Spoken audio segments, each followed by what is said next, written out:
Hi, and welcome to Opus English. Are you learning English? Great! Let's improve your English with a very interesting story. Don't forget to like, comment, and subscribe for more. Let's get started. Hello everyone, today I want to tell you an incredible story about how English took me to my dream, my passion and my success. If you have big dreams to become a doctor, engineer, lawyer, businessman, anything great, then you need English. 100%, there is no doubt about it. English is spoken by 1.5 billion people around the world. It is the language of travel, business and the internet. If you don't speak English, you might miss big opportunities like getting a better job, making international friends, or enjoying movies and books in their original language. But don't worry, you can start learning today and become part of this global community. If I can learn English and achieve my dream, you can too. My name is Sophia and I am from Brazil. I was born in a small town in Brazil. My family was not rich, not poor, just middle class. We had enough to live, but we couldn't afford luxuries. My parents worked very hard every day. My father was a taxi driver and my mother was a school teacher. They always told me education is the key to success. Since I was a little girl, I had only one dream: to become a doctor. I still remember the moment that changed my life. I was 10 years old.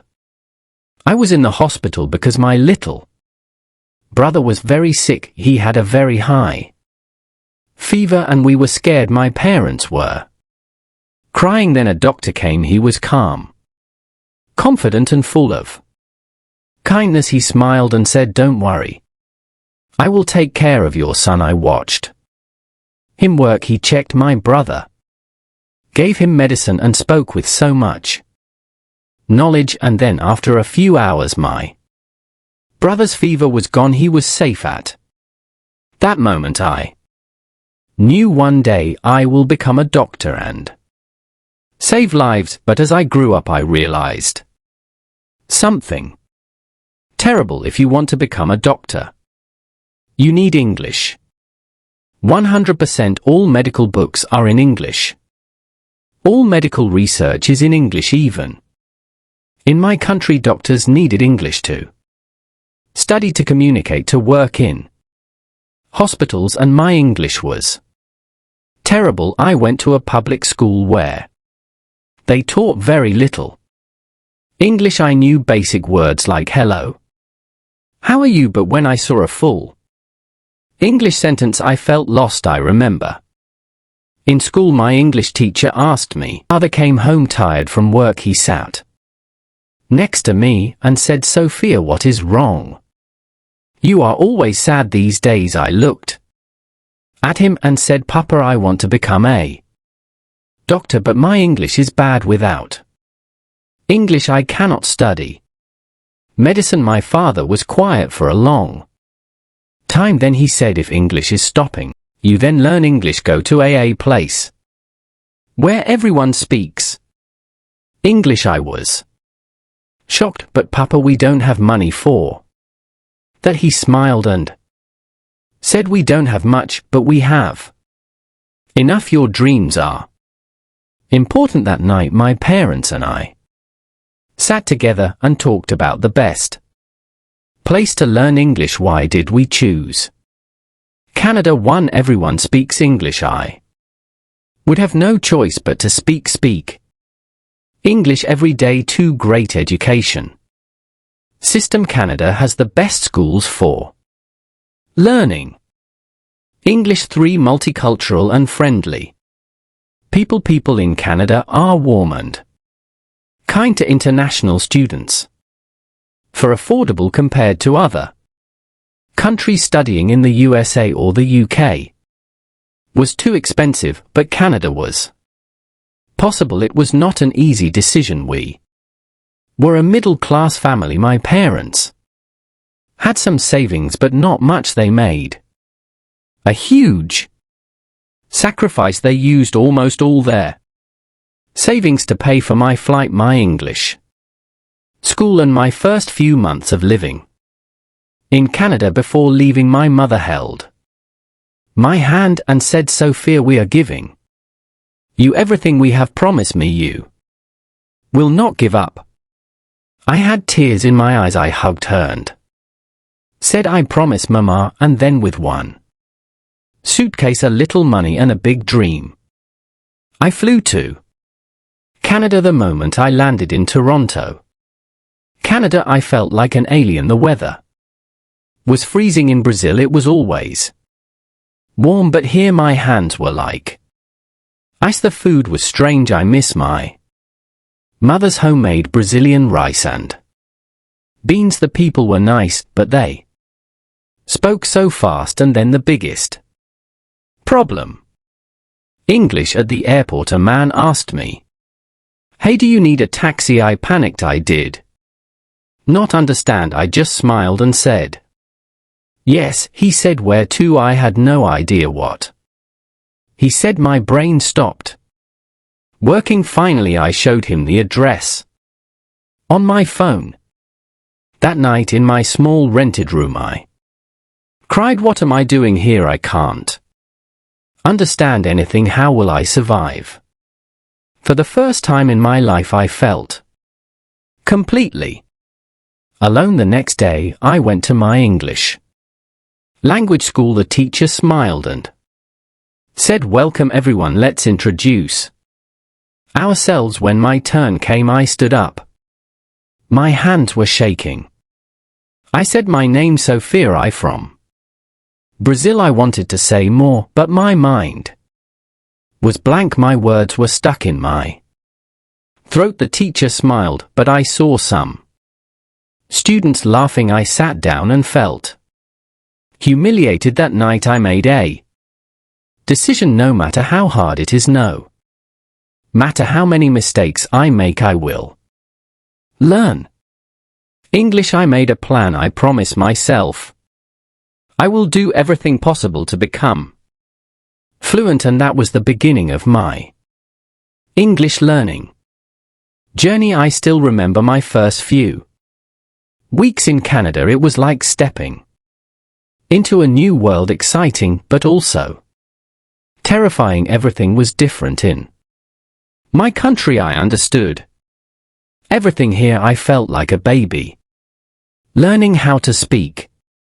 Before I tell you how I improved my English, let me tell you about the strangest things I noticed in Canada. No school uniforms. In Brazil students wore uniforms, but in Canada children wore anything they wanted. Some wore pajamas to school and nobody cared. People don't touch much. In my country we hug, kiss on the cheek and stand close, but in Canada people like personal space. If you hug someone without asking, they feel uncomfortable. Weather changes in seconds.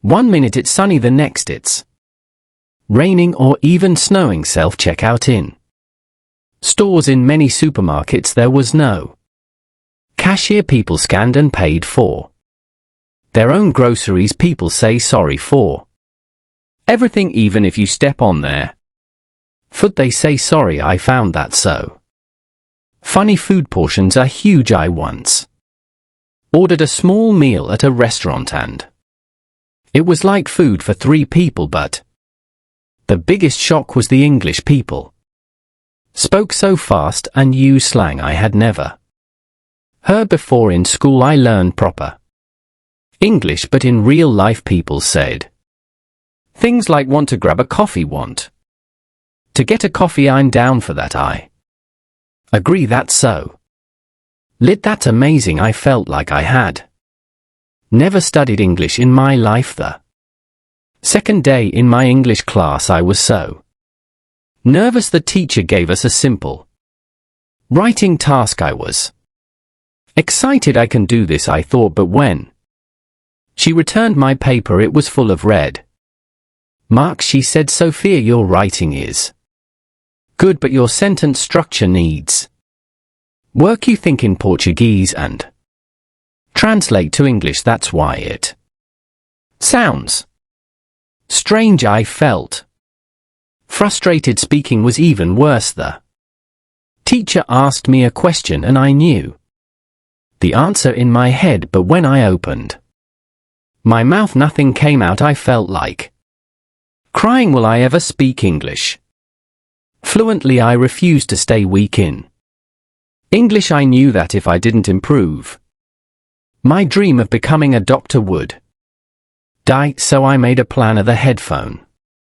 trick, talking to myself in public. One of my biggest problems was speaking. I was too shy and afraid of making mistakes, so I found a solution. I put on headphones and walked around the city, pretending I was on a phone call, but I was actually talking to myself in English. I described everything around me.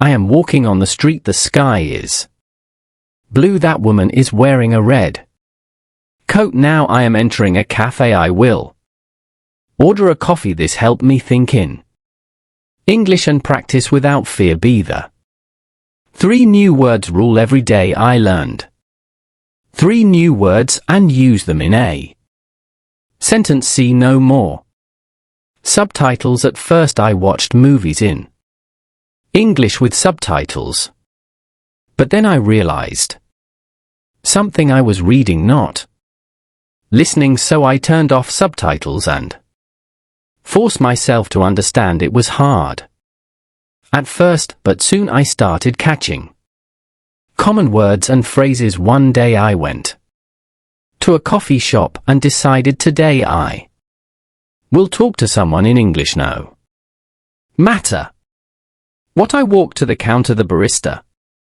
smiled and said, "Hey, what can I get you today?" My heart was beating fast. Don't panic, Sophia, you can do this. I took a deep breath and said I would like a cappuccino, please. She smiled and asked, "Do you want it with almond milk or regular milk?" I understood her. I quickly said, "Regular milk, please." She gave me my coffee and said, then she said, "I come here every morning, and it's always like this." My brain started panicking. What do I say? But instead of overthinking, I just said, "Oh, really? I just moved here, so I don't know."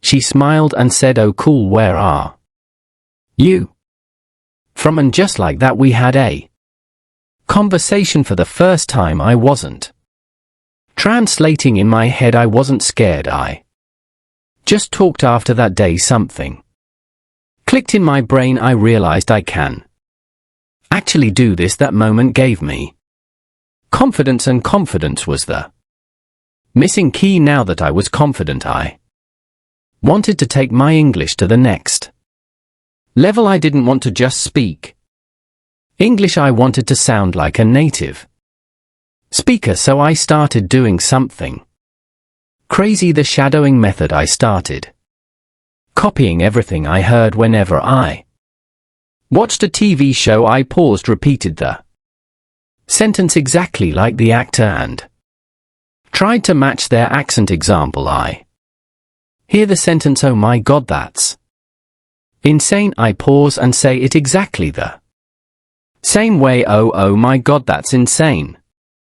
Coping the tone, speed and emotion. I did this for hours every day. At first it felt weird, but after 1 month my pronunciation improved so much. I also started keeping a notebook of my English mistakes. Every time I made a mistake, I wrote it down and corrected it. Example, I agree with you. I agree with you. By reviewing my mistakes every day, I stopped repeating them. This was the hardest step for me, but I forced myself to make Canadian friends because I knew that was the fastest way to improve. Here's what I did. 1. I joined Local events I went to free meetups for.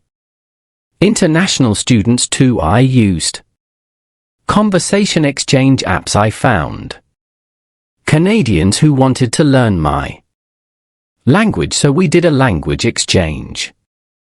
3. I talked to my co-workers. I stopped being shy and started chatting with them more, and guess what, the more I talked to real Canadians, the more natural my English became. Even though my English was improving, life was still hard. I was always tired studying English, working part-time, and cooking my own food was exhausting. I missed my family. I couldn't visit home because flights were too expensive. I struggled with money. Even after 6 months I still felt broke all the time. One day I had only $5 left in my bank account. I sat in my tiny room and cried. Why is this so hard? Am I making a mistake? Should I just go back home? But then I remembered why I was here. I didn't come all this way just to give up. So I wiped my tears and said, no, I will make this work. And I did. I want you to imagine something. Imagine waking up every morning in a beautiful apartment, looking at the city skyline, drinking coffee and thinking, I made it, I did it, I became the person I always dreamed of. That's my life now. But 5 years ago I was a broke student struggling with English, feeling lost in a foreign country. To get into medical school I had to pass the ELS exam, and let me tell you, it was terrifying. The reading section was full of long, confusing passages. The speaking section made me feel like I was being judged. The writing section was a nightmare. I studied every single day. I practiced writing essays. I recorded myself speaking. I read complicated medical articles on the day of the exam. I walked into the room shaking, but then I told myself, Sophia, you didn't come this far to fail. You know this, you worked for this. So I took a deep breath and did my best. A week later I got my results. I passed. I held the paper in my hand crying, I did it, I actually did it. That was the moment I knew nothing could stop me. Now with my IELTS score I finally got accepted into one of the best medical universities in Canada. But guess what? The real struggle was just beginning. Medical textbooks were in advanced English. Professors spoke in complex medical terms. I had to write perfect reports and give presentations. It was 10 times harder than anything I had faced before. But I remembered something: if I can learn English, I can do anything. So I didn't quit. I recorded my lectures and listened to them every night. I made flashcards for difficult medical terms. I joined study groups and practiced explaining things in English every single day. I pushed myself, and with lots of hard work I graduated as Dr. Sophia Williams. The first walked across that stage, took my diploma and looked up at the sky. This is for you, Mom and Dad. I made it. After graduation I got my first job at a big hospital in Toronto. My first month salary, $88,000. When I saw my bank account I couldn't believe it. I remembered the days when I had only $5 left and had to choose between buying food or paying rent. Now I could buy anything I wanted. But money wasn't the best part. The best part was saving. Lives. One day a little girl came into the hospital. She was sick, scared and crying. I held her hand and said, "Don't worry, sweetheart, I'll take care of you." Her mother looked at me with tears in her eyes, and said thank you. Doctor, at that moment I felt something I had never felt before. I wasn't just an English learner anymore. I wasn't just a student. I was a doctor, and I had earned this. Now listen to me carefully. I know many people say accept yourself as you. I disagree. You should never accept being weak. You should never accept being average. You must change yourself, not for society, not for your friends, not for your family. Change yourself for you, because let me tell you something. Nobody is coming to save you, not your parents, not your teachers, not your boyfriend or girlfriend. Only you can change your life. When I was struggling, I could have made excuses. English is too hard. I don't have enough money. I'm not smart enough. But I didn't. I looked in the mirror and said, Sophia, stop making excuses. It's time to work. And that's exactly what I did. If you're still here, it means you want more from life. So let me give you the real truth. Learn English like your life depends on it. Because it does. If you want a great career, you need English. Stop being lazy. Get up, open a book, watch English videos. Do the work, put yourself in uncomfortable situations, talk to strangers, make mistakes, embarrass yourself. That's how you grow. Today I live in a beautiful apartment in downtown Toronto. I wake up every morning feeling proud of myself. I drive my dream car. I travel to different countries. I help my parents financially, and most importantly, I love my life. But remember, I wasn't born lucky. I created this life by working for it, and you can too. If you're watching this video, you have two choices. One, close this video and do nothing. Stay the same. Keep making excuses. Keep dreaming, but never acting. Two, start working on yourself right now. Learn English every day. Improve yourself. Change your life. The choice is yours if you choose the second.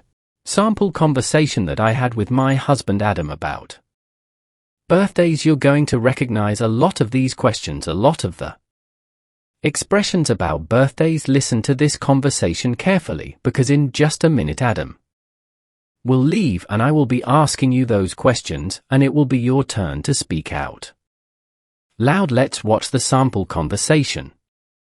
Sophia: Hey Adam. Adam: Hey Sophia. Adam: You have a birthday coming up, don't you, Sophia? Yep, pretty soon.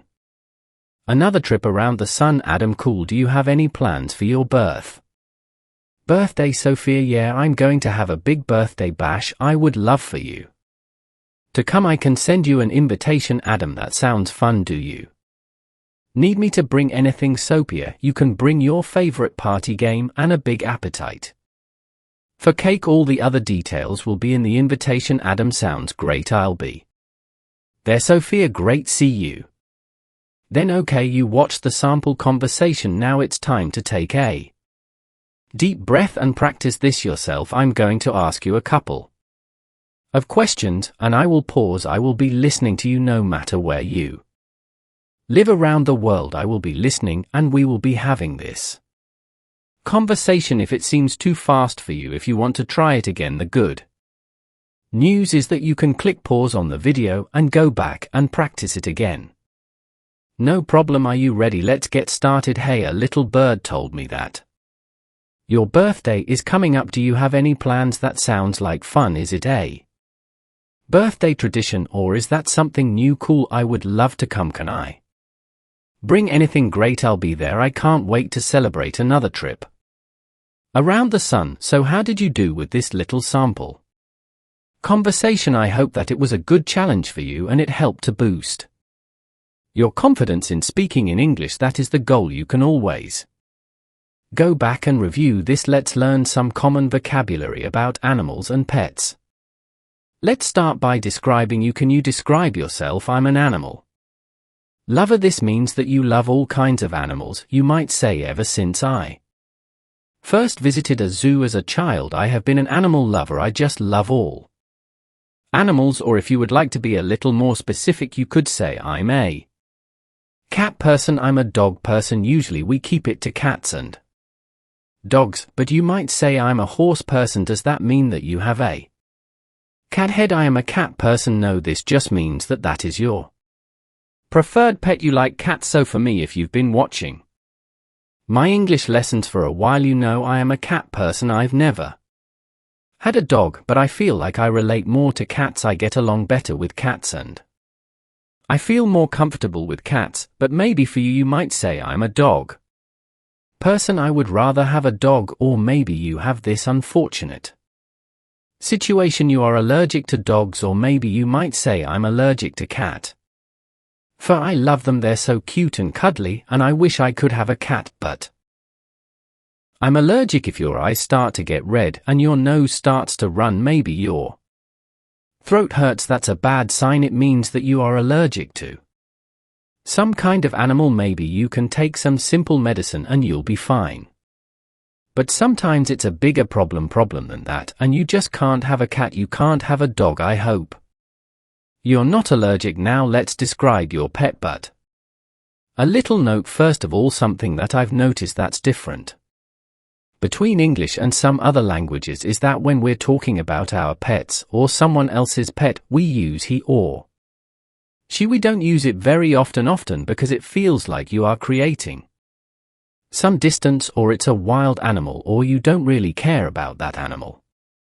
It's just an object. So for example, if I'm going to tell you about my cat, little spoiler, I have a cat, I might say she is a Siamese cat. If I say I have a cat, it's Siamese, it's okay, and you will hear this occasionally, but it's more common to hear he or she. She's a Siams. She likes to play with cat toys, he or she. And if you're not certain if an animal is a he or a she, like if you see a neighbor's dog and you want to talk to that neighbor about their dog, you can just say he and it's okay. The neighbor will maybe correct you and say, oh yes, she's a poodle, and then you can say, oh yes, what's her name? And you can use her when you find out, but in general we use he or she for pets. A common word we use to describe pets is breed. What breed is your pet? But we often just say kind. What kind is it? So when we're talking about a dog, a cat, there are different types. So I already mentioned my cat is a Siamese cat. This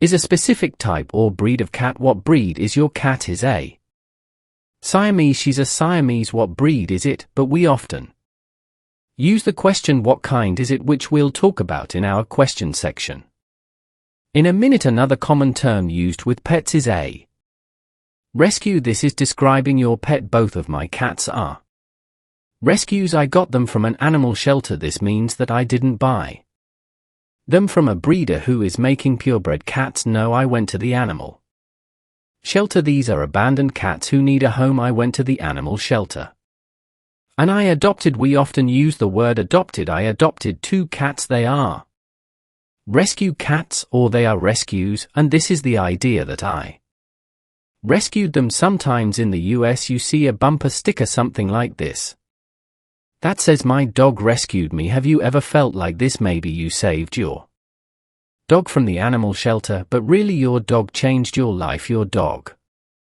rescued you. You might also hear the word mutt. Mutt can be a little negative if you say it with a negative voice, but it just means that you're not certain what kind of dog you have. We only use this for dogs, and it means, well, it's a mix of so many different types of dogs that I have no idea. He's a mutt. We got him from the animal shelf, but you know what? He's the best dog I've ever had. He's a mutt, but I don't care. So it's that idea that he's not pure. He's not a purebred dog. He's a mix of so many kinds of dogs, but you know what? It's still a great animal. Next is fur and coat. My cat's fur is so soft. After I give my dog a B, he has a silky coat. He's not wearing a coat, it's just talking about his fur, and these words are interchangeable. He has soft fur, he has a silky coat. They're great words to talk about animal hair. Let's talk about some words we can use to talk about how friendly an animal is. The first one is just.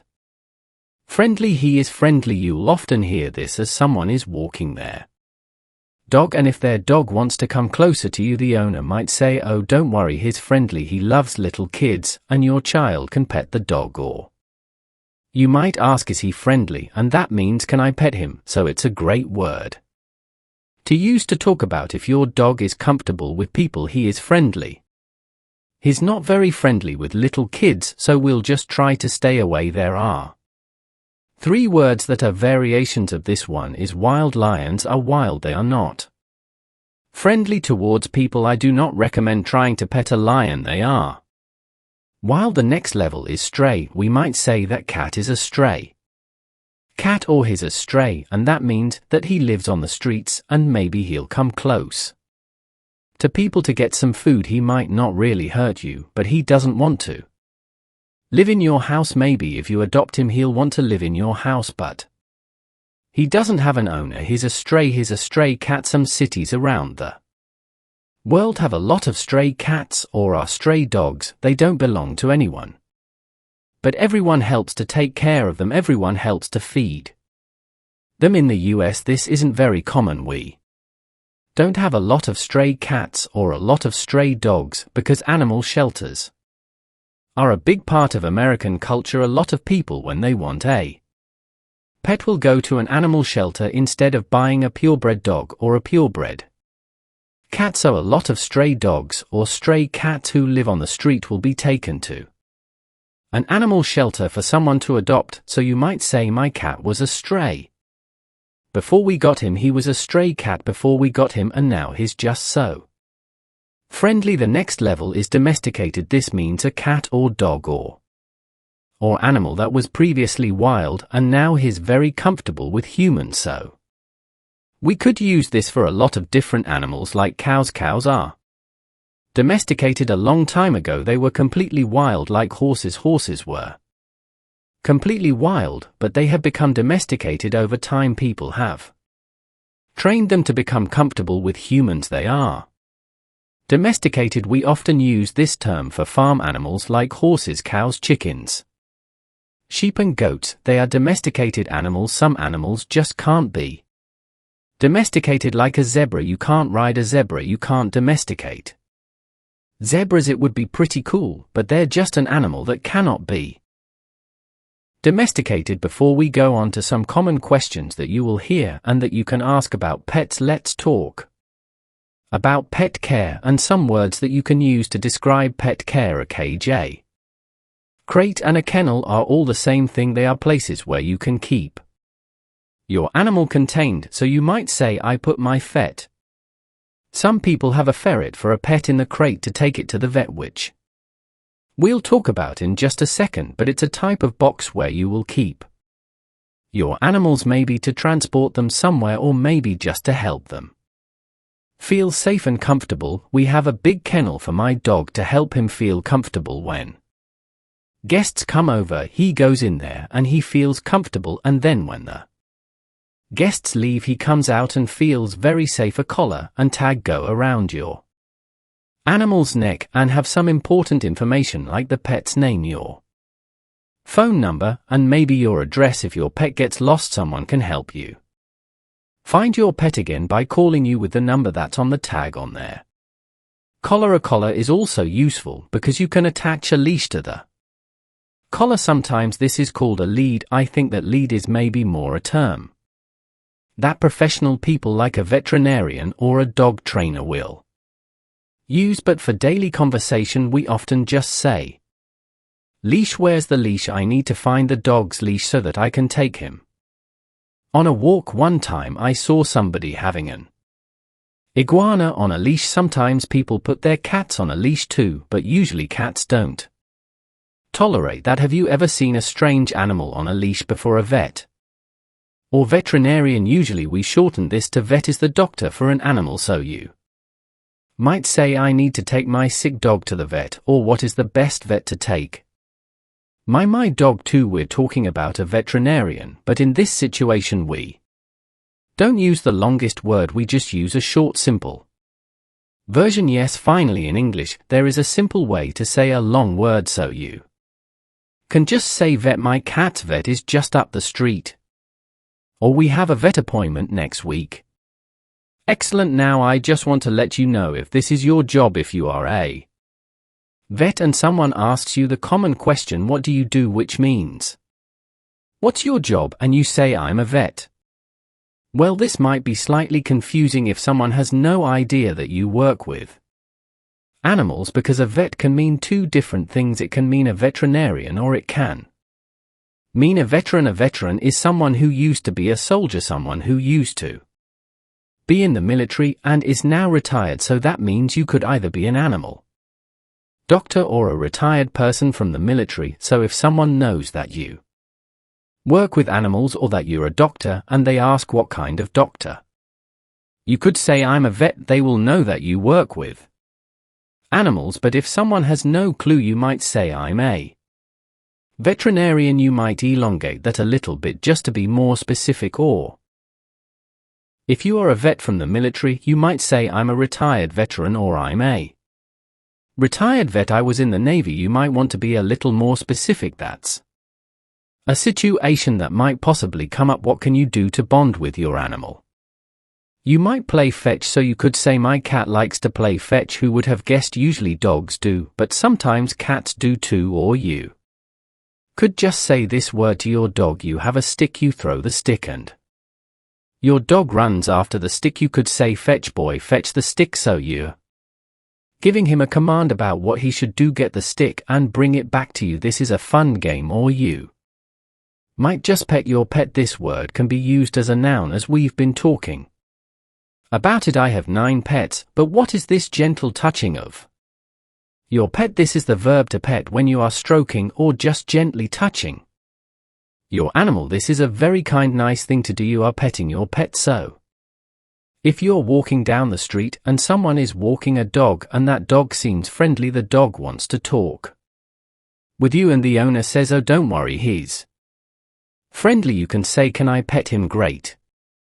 That means that you can stroke his head, his back, or under his chin, and it's a nice way to enjoy a dog and to connect with each other. Okay, are you ready to go on to some common questions that people will ask you about your pets and that you can also ask? Let's do it. Do you have any pets? This is a very simple and straightforward question. You might say, when I was a kid I had a dog, but now I don't have any pets. This is just answering in a nicer way than just saying no, I don't have any pets. You're giving some information. When I was a kid I had a dog and now I don't have any pets. Good answer. When you see a dog, a common question is, what kind is he? We're talking about the breed of dog. What kind is he? It's sometimes unusual to see a purebred dog. That's only one kind, only one breed, so you'll often hear this type of answer. He's a lab mix. We got him at the animal shelter. He's a mix. This means he has 2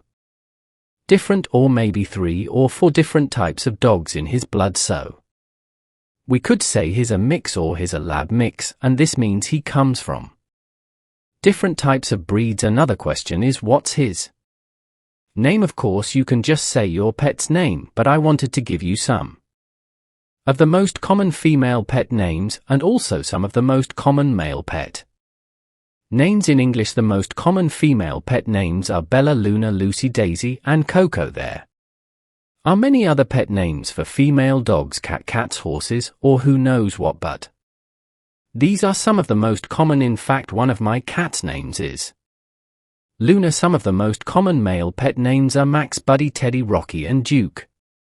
These are really common male pet names in the US. A question we already talked about is he friendly? Great. Someone might ask you this if you have a dog, and you're welcome to ask someone else this if you want to pet a dog. Is he friendly? Yes, you can pet him. Another common question is, how long have you had him? Maybe this is not asking how old he is, but how long he has been a part of your life. You might say, I got Max from the animal shelter 3 years ago. How long have you had him? I've had him for 3 years. If you mention that your dog or someone else mentioned that their dog is a specific breed, you could ask this question, what made you decide to get that breed? Maybe you're just curious about that breed you're trying to have a conversation, or maybe you're thinking about getting a dog too and you want more information, so you could say what made you decide to get that breed. And if somebody has, for example, a lab, which is a Labrador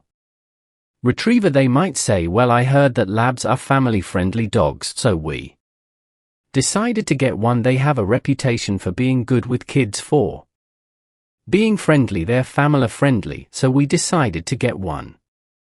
All right, now that we've practiced some common vocabulary about pets, some common questions about pets, now I'd like to show you a sample conversation between my husband Adam and me talking about some pets. After the sample conversation, it will be your turn to speak with me and tell me about your pets, or maybe the pets that you wish you had. After that will be the big reveal of my 9 pets. All right, let's watch the sample conversation. Hi Adam, is that your dog? I thought you were a cat person. Adam: hey Sophia, I'm an animal lover, but Fluffy is not mine. I'm just walking him for a friend. Sophia: oh, gotcha. Is he friendly? Can I pet him? Adam: yes, he's friendly. You can pet him, but watch out, he drools. Sophia: oh, good to know. Well, I'll stick to my non-drooling cats. Oh, but good boy. Fluffy: Adam, I'm going to walk him at the park to play fetch. Want to come? Sophia: sure. Okay, now it's your turn. I'm going to be asking you a couple simple of questions, and then I'm going to pause. You can speak out loud and try to answer these questions pretending we're having a conversation together. If you feel like the pause is too short, feel free to pause the video. That's one of the exciting things about having a video conversation. You can pause and take extra time to explain what you want to say. All right, are you ready? Take a deep breath. British English, let's do it. Hi, I didn't know you had a pet. What kind is he? Interesting. How long have you had him? That's so nice. I've been thinking about getting one too. What do you like to do with him? Thanks for your help and nice to meet you. So how did you do? Are you ready to talk about your pets now? I hope so. I hope I've empowered you to speak more comfortably about this common conversation topic. And now drum roll. It's time to meet my 9 pets. Are you ready? This is Pippin. He's a tuxedo cat. This isn't a breed, but it just describes his coloration. And this is Luna. She's a Siamese, but we got them both from a shelter, so she's probably not a purebred Siamese. My other 7 pets are chickens. They're only 2 months old, but aren't they so big? Unfortunately, we have to wait until October until they start producing eggs. I can't wait. My husband Adam built their coop. That's the little house where they live, and this area is called the run. It's a safe area for them to be outside without getting eaten by wild animals. We hope we got them when they were 1 day old. Look how cute they were. This is a new adventure for us to have farm animals, but I can't wait to get some fresh eggs. It's a great thing to do with kids. Go down to the chicken coop in the morning and gather the eggs. I can't wait. That'll be so much fun. All right, let's get started with some common vocabulary about jobs. The first category has to do with employment. We'll talk about unemployment later. You might say, my day job is in an office, but I'm taking some night classes to become a nurse. This expression, my day job, usually means your primary job, the way that you make the most money. It could imply that it's during the day, but if you happen to work a night shift, you can still say my day job. This is my main job, and how I make money. It's my day job. Another way to talk about your main job is to say my 9 to 5 is in a marketing firm. My 9 to 5 talks about the hours that you work, 9 a.m. to 5 p.m. You might work different hours like 7 a.m. to 4 p.m. or in the afternoon or evening, but we still use my 9 to 5 to talk about your primary job, my 9 to 5. Or there is a new movement talking about this expression, and it's often about how people don't like their 9 to 5 or it